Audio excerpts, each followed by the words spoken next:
Assalamualaikum warahmatullahi wabarakatuh. Salam sejahtera bagi kita semua. Om Swastiastu, Namo Buddhaya, dan salam kebajikan. Nah, teman-teman, apa kabar? Semoga kita selalu dalam keadaan sehat ya. Corona ini belum selesai. Semoga cepat-cepat selesai ya, biar kita bisa ketemu langsung, bertatap muka. Tapi nggak apa-apa deh, walaupun secara virtual, aku di sini mau kasih informasi nih. Informasi apa sih? Ya, nah, aku di sini mau kasih informasi tentang autis. Pernah denger dong kata autis? Tapi sebelumnya aku mau tanya nih, kalian tahu autis itu apa? Belum ya? Aku kasih tahu ya. Autis di sini adalah autism spectrum disorder atau yang lebih sering disebut autis. Merupakan gangguan perkembangan saraf yang mempengaruhi perkembangan bahasa dan kemampuan seseorang anak untuk berkomunikasi, berinteraksi, serta berperilaku. Bukan hanya autis, ASD juga mencangkup sindrom Asperger, sindrom Haller, dan gangguan perkembangan pervasif. Tapi di sini aku juga mau kasih tahu bahwa autis itu ada faktor-faktor yang memicunya. Apa aja ya faktornya? Dia ada 5. Yang pertama adalah jenis kelamin. Anak laki-laki memiliki risiko hingga 4 kali lebih tinggi mengalami autis dibanding dengan anak perempuan, teman-teman. Kemudian, yang kedua itu ada faktor keturunan. Nah, orang tua yang mengidap autis berisiko memiliki anak dengan kelainan yang sama. Dan yang ketiga, itu adalah penularan selama dalam kandungan. Contohnya, efek samping terhadap minuman beralkohol atau obat-obatan, terutama obat epilepsi untuk ibu hamil ya, selama dalam kandungan. Nah, yang keempat, pengaruh gangguan lainnya seperti sindrom Down, distrofi otot, neurofibromatosis, atau sindrom Tourette. Nah, yang terakhir yaitu kelahiran prematur, khususnya bayi yang lahir pada masa kehamilan 26 minggu atau kurang. Nah, penyakit autis ini juga mempunyai gejala loh teman-teman. Apa ya gejalanya? Nah, gejala pada anak autis biasanya sudah terlihat sebelum anak itu berusia 3 tahun. Nah, beberapa gejala yang biasa diperhatikan antara lain tidak adanya kontak mata dan tidak adanya respon terhadap lingkungan. Jika tidak dilakukan terapi, maka setelah usia 3 tahun, perkembangan anak akan berhenti atau mundur, teman-teman. Kasihan ya. Seperti tidak mengenal suara orang tuanya dan tidak mengenali namanya juga. Nah, beberapa pakar mengungkapkan 3 gejala pada penderita autis klasik, yaitu pertama, gangguan interaksi sosial, kedua, hambatan dalam komunikasi ucapan dan bukan ucapan, seperti bahasa tubuh dan isyarat. Terus, yang ketiga, kegiatan dan minat yang aneh atau sangat terbatas. Nah, umumnya penyandang autis cenderung memiliki masalah dalam belajar dan kondisi kejiwaan, seperti gangguan hiperaktif atau juga disebut attention deficit hyperactivity disorder, seperti gangguan kecemasan dan depresi. Tapi, selain itu, juga terdapat sifat-sifat lainnya yang biasa ditemukan pada anak autis, teman-teman. Seperti sulit bergabung dengan anak-anak yang lain. Terus, tertawa cekikikan tidak pada tempatnya. Aktif atau justru tidak aktif sama sekali. Tidak takut akan bahaya, terpaku pada permainan yang ganjil, tidak mau dipeluk, tidak memberikan respon terhadap kata-kata atau bersikap seolah-olah mereka itu tuli. Tapi autis itu ada penyembuhannya, teman-teman. Penyembuhannya itu ada 2, yaitu edukasi kepada keluarga atau penggunaan obat-obatan. Keluarga memiliki peran yang penting dalam membantu perkembangan anak, teman-teman. Bagaimanapun juga, orang tua adalah orang yang terdekat yang dapat membantu anak untuk belajar berkomunikasi, berperilaku terhadap lingkungan, dan orang sekitar. Bisa dibilang, keluarga adalah jendela bagi penderita autis untuk masuk ke dunia luar. Meski perlu diakui bahwa ini bukanlah hal yang mudah. Tidak banyak orang tua itu yang memang merasa tidak mudah untuk bangkit ketika dia harus menghadapi anak yang menderita autis.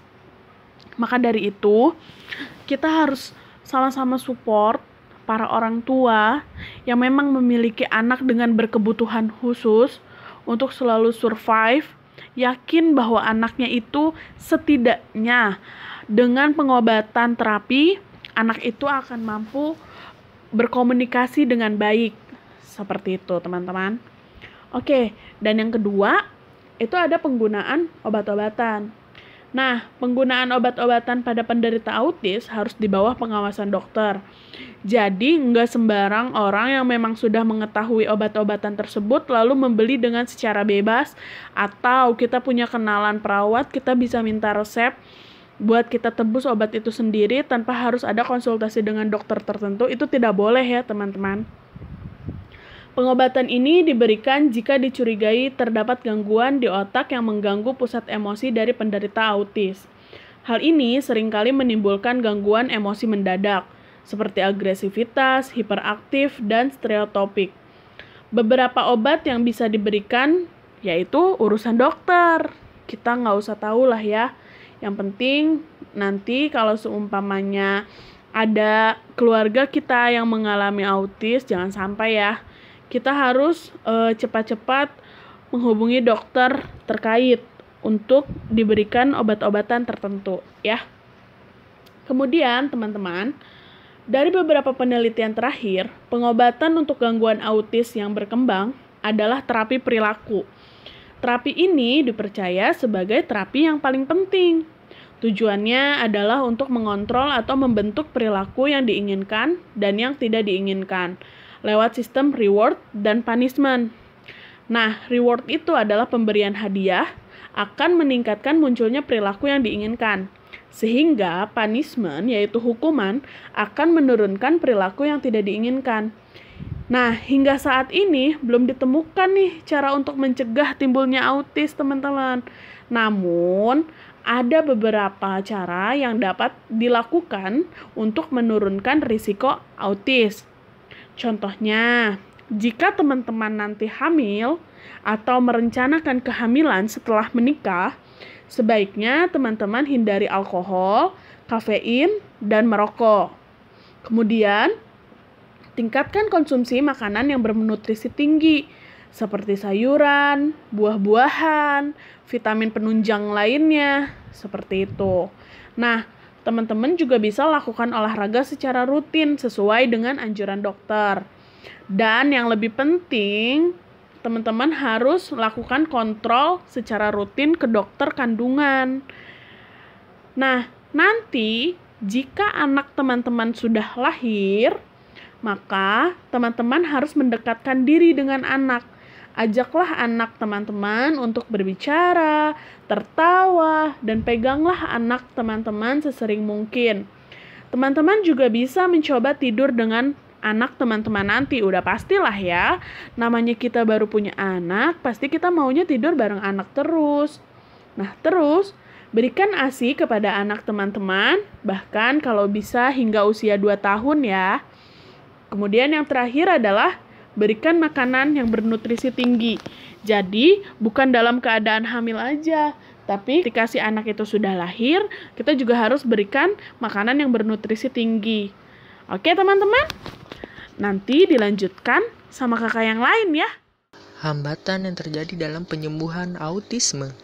Yang pertama, masalah dalam memahami lingkungan. Yang kedua, kesulitan ketika bercakap.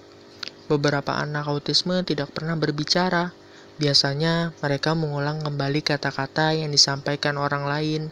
Mereka mengalami kesulitan dalam mempergunakan kata sambung dan tidak dapat mengungkapkan ide. Yang ketiga, lemah dalam mengucapkan dan kontrol suara. Beberapa anak autisme memiliki kesulitan dalam membedakan suara tertentu yang mereka dengar. Mereka kebingungan dengan kata-kata yang hampir sama, sehingga menimbulkan mereka mengalami kesulitan dalam mengontrol kekerasan suara. Hambatan lainnya bisa saja terjadi apabila misal terapi keluarga diberikan, namun orang tua atau keluarga yang ada di rumah tidak mendukung terapi tersebut dengan cara berinteraksi. Mengajarkan anak tersebut berbicara dan berperilaku normal akan sulit sekali untuk terwujud terapi keluarga tersebut diberikan. Pengaruh lingkungan keluarga dan lingkungan rumah terhadap anak yang mengalami autisme. Di dalam lingkungan keluarga ternyata ada beberapa hal yang harus diperhatikan, khususnya dalam hal suara dan cahaya. Ternyata hal tersebut bisa memberikan pengaruh yang bermakna terhadap perilaku anak autisme loh. Nah, contohnya itu seperti suara handphone, suara hair dryer, dan suara lalu lintas. Artinya, di mana suara handphone, suara hair dryer, dan suara lalu lintas yang berada di sekelilingnya berpengaruh terhadap anak autisme yang mengarah ke perilaku hiperaktif seperti berlari-lari, mondar-mandir tanpa arah, melompat-lompat, dan menjerit. Adapun anak yang berperilaku defisit karena anak merasa gelisah, menangis dan kurang nyaman, lingkungan fisik, cahaya di ruang gelap, dan cahaya matahari memberikan pengaruh terhadap perilaku anak autisme juga. Artinya, cahaya matahari memberikan pengaruh terhadap perilaku anak autisme. Anak yang hiperaktif merasa nyaman di tempat cahaya yang terang, sedangkan anak yang defisit merasa gelisah dan tidak nyaman. Dan ada pun dukungan sosial yang diberikan oleh keluarga memberikan pengaruh yang bermakna terhadap perilaku anak autisme. Maksudnya adalah dukungan emosional keluarga yang rendah akan membuat anak lebih cenderung berlaku hiperaktif. Perhatian orang tua atau keluarga sangat dibutuhkan oleh anak seperti perhatian, kasih sayang, belayan dan pelukan hangat yang dapat membuat anak merasa senang dan dukungannya penghargaan yang penuh. Bagaimana anak autisme belajar? Perlu diketahui bahwa setiap anak autisme memiliki kemampuan serta hambatan yang berbeda-beda. Ada anak autisme yang berbaur dengan anak-anak normal lainnya dalam kelas reguler dan menghabiskan hanya sedikit waktu berada dalam kelas khusus. Namun ada pula anak autisme yang disarankan untuk selalu berada dalam kelas, khususnya yang terstruktur untuk dirinya. Anak-anak yang dapat belajar dalam kelas reguler tersebut biasanya mereka memiliki kemampuan berkomunikasi, kognitif, dan bantu diri yang memadai. Sedangkan yang masih membutuhkan kelas khusus biasanya anak autis dimasukkan dalam kelas terpadu, yaitu kelas perkenalan dan persiapan bagi anak autisme untuk dapat masuk ke sekolah umum biasa dengan kurikulum umum namun tetap dalam tata belajar anak autisme, yaitu kelas kecil dan jumlah guru besar dan alat visual, gambar atau kartu, instruksi yang jelas, padat dan konsisten tersebut. Lalu bagaimana mengenai pendidikan anak autisme? Metode belajar yang tepat bagi anak autisme disesuaikan dengan usia anak serta kemampuan serta hambatan yang dimiliki anak saat belajar dan gaya belajar satu learning style masing-masing anak autisme. Metode yang digunakan biasanya bersifat kombinasi beberapa metode. Banyak walaupun tidak semuanya anak autisme yang merespon sangat baik terhadap stimulus visual, sehingga metode belajar yang banyak menggunakan stimulus visual diutamakan bagi mereka. Pembelajaran yang menggunakan alat bantu sebagai media pengajarannya menjadi pilihan. Alat bantu dapat berupa gambar, poster-poster, bola, mainan balok, dan lain-lain. Pada bulan-bulan pertama ini, sebaiknya anak autisme didampingi oleh seorang terapis yang berfungsi sebagai guru pembimbing khusus. Suasana belajar seperti apa yang dibutuhkan anak autisme? Tergantung dengan kemampuan dan gaya belajar masing-masing anak autisme. Ada anak autisme yang mencapai hasil yang lebih baik bila dibaurkan dengan anak-anak lain, baik itu anak normal maupun anak-anak dengan kebutuhan khusus lainnya. Ada anak autisme yang lebih baik bila ditempatkan pada suasana belajar yang tenang, tidak banyak gangguan atau stimulus suara, warna atau hal lain yang berpotensi mengalihkan perhatian. Lalu, apa saja yang diajarkan dalam pendidikan anak autisme? Komunikasi bahasa ekspresif dan resepsif, keterampilan bantu diri, keterampilan berlaku di depan umum. Setelah itu, dapat diajarkan hal lain yang disesuaikan dengan usia dan kematangan anak serta tingkat intelijensi. Berapa besar kemungkinan anak autisme berbaur dengan murid lain di sekolah biasa? Kemungkinan selalu ada. Akan tetapi, semua itu tergantung pada kemampuan anak autisme tersebut dan apakah sistem pendidikan atau fasilitas di sekolah biasa itu mendukung berbaurnya anak autisme dengan murid-murid lain dalam kelas reguler.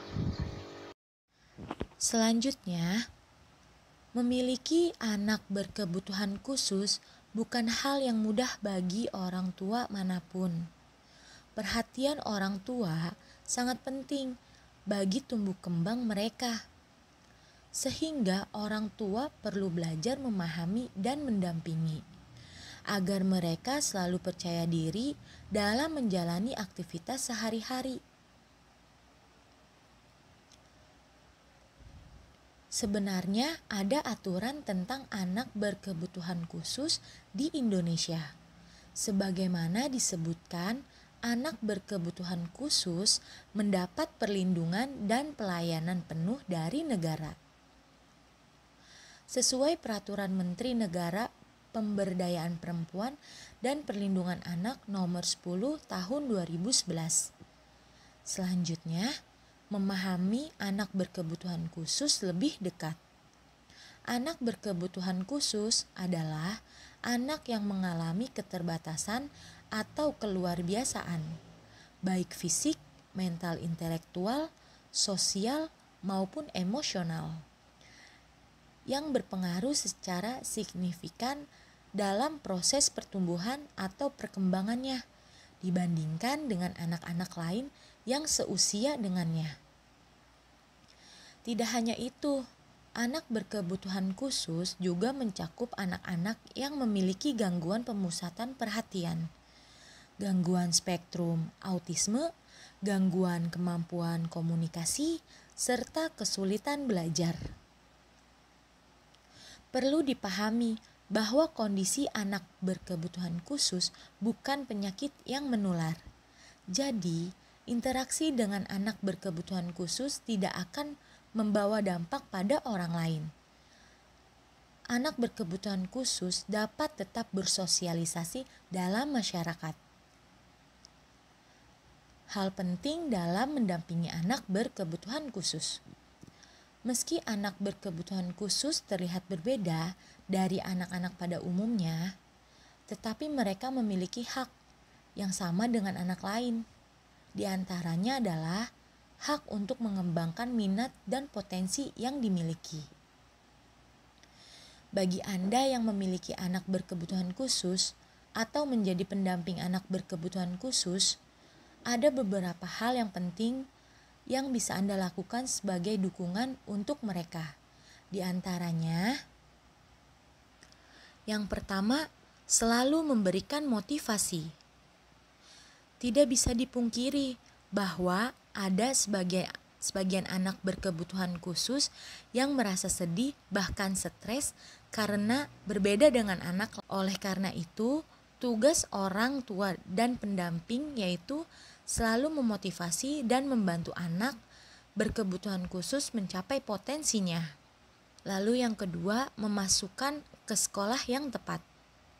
Pendidikan adalah instrumen penting bagi anak-anak, tak terkecuali adalah anak berkebutuhan khusus. Anda sebagai orang tua harus secara aktif mendukung dan berpartisipasi dalam memasukkan sekolah anak berkebutuhan khusus. Tentunya di sekolah yang sesuai pada kurikulum anak berkebutuhan khusus, misalnya homeschooling, Selain itu, anak-anak berkebutuhan khusus juga bisa disekolahkan di sekolah inklusi. Lalu yang ketiga, memberikan keterampilan hidup. Jika anak berkebutuhan khusus mendapatkan pembelajaran yang tepat dalam meningkatkan keterampilan hidup sesuai minat dan potensinya, maka anak tersebut akan bisa hidup lebih mandiri. Sebaliknya, jika tidak ditangani secara tepat, maka kemampuan anak akan mengalami hambatan dalam perkembangannya. Bergabung dalam komunitas atau perkumpulan adanya. Komunitas atau perkumpulan anak-anak berkebutuhan khusus akan membawa dampak positif bagi mereka untuk saling bersosialisasi, bermain, dan berbagi. Demikian juga bagi Anda sebagai orang tua, keluarga, ataupun pendamping. Komunitas juga biasanya akan banyak informasi kegiatan, seminar atau acara yang berkaitan dengan perkembangan dan kepedulian anak berkebutuhan khusus. Hal penting lainnya yang perlu dipahami jika memang Anda memutuskan untuk memperoleh bantuan pendamping atau perawat untuk anak berkebutuhan khusus, maka carilah pendamping yang tepat, sabar, tentunya bisa memberi dukungan yang dapat meningkatkan tumbuh kembangnya. Nah, di sini aku akan cerita tentang berpikir positif. Positif. Nah, di sini aku ingin bilang bahwa berpikir positif adalah memandang segala hal dengan positif. Karena dengan berpikir positif dalam suatu permasalahan, pasti terdapat pemecahan, dan pemecahannya itu diperoleh dari intelektual yang sehat. Selama kita bisa berpikir positif, maka setiap masalah pasti ada jalan keluarnya. Percaya deh. Oke, berikutnya aku akan bilang bahwa sumber dari berpikir positif yaitu kekuatan. Karena dengan adanya kekuatan dapat membantu memberikan solusi. Kita harus kuat nih supaya kita nemu solusi dari permasalahan yang kita punya. Selain itu, kekuatan juga disebut sebagai sumber kebebasan. Karena dapat menjadikan individu terbebas dari penderitaan dan lingkungan pikiran negatif terhadap pengaruh fisiknya. Karena kebanyakan nih, kalau kita berpikirnya negatif terus sama diri kita, bisa-bisa kita juga sakit. Bukan sakit jasmani aja loh, terlebih kita bakalan sakit rohani. Dan itu lebih parah impactnya. Nah, dampak dari berpikir positif pada anak yang berkebutuhan khusus penyandang tunanetra, yaitu dapat meningkatkan kemampuan suatu individu menjadi lebih baik. Kita harus menghargai sesama manusia. Kita tidak bisa membeda-bedakan yang satu dengan yang lainnya. Tuhan aja adil, masa ya kita nggak bisa? Ya nggak sih? Nah, dengan berpikir positif, individu lebih mempunyai penyesuaian diri yang baik dibandingkan dengan individu yang tidak berpikir positif. Hal tersebut membuat suatu individu lebih menghargai apapun yang mereka miliki. Kalau kita berpikir positif sama diri kita akan menghargai apa yang kita punya. Kita tidak akan ada waktu untuk membandingkan dengan apa yang mereka punya. Kita lebih bersyukur dengan apa yang kita dapat dan kita tidak akan merasa iri dengan apa yang mereka punya. Percaya deh.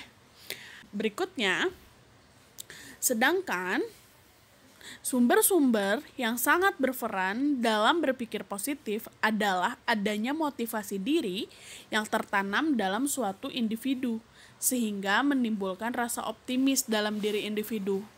Motivasi itu acuan diri bagaimana kita mencapai sesuatu dengan usaha kita sendiri, sehingga menimbulkan rasa optimis nih di diri kita.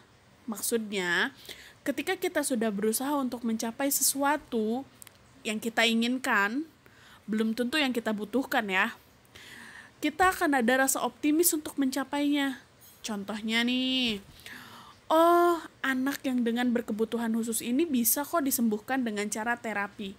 Nah, bagaimana si terapis itu berusaha untuk membantu si anak yang berkebutuhan khusus ini agar dia mau, agar dia bisa, agar dia bersungguh-sungguh untuk sembuh. Gimana caranya? Kita kasih motivasi bahwa kalau kita sembuh, kita akan bisa hidup lebih layak lagi. Contohnya kita bisa percaya diri untuk gabung dengan orang-orang lain, seperti itu. Oke?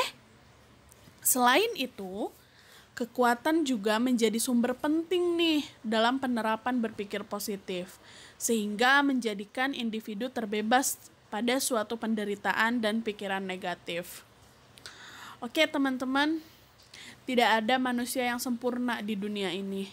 Itu sebabnya mengapa Tuhan menciptakan belahan jiwa untuk melengkapi, untuk menjadi sempurna. Mereka memiliki potensi dan kemampuan yang luar biasa dibandingkan dengan orang yang memiliki fisik jauh lebih baik. Bahkan, banyak sekali prestasi yang sangat membanggakan. Mulai dari seni, olahraga, dan masih banyak lagi. Maka dari itu, kita tidak bisa menghakimi orang lain secara sepihak. Kita harus bisa menghargai diri kita sendiri, baru kita juga akan dihargai oleh orang lain. Dan bagaimana kita juga harus menghargai orang lain tersebut. So, jangan pantang menyerah. Kita harus punya motivasi diri, kita harus punya acuan diri, sehingga kita dapat optimis untuk mencapai apa yang sudah kita rencanakan dan apa yang sudah kita cita-citakan. Go! Semangat!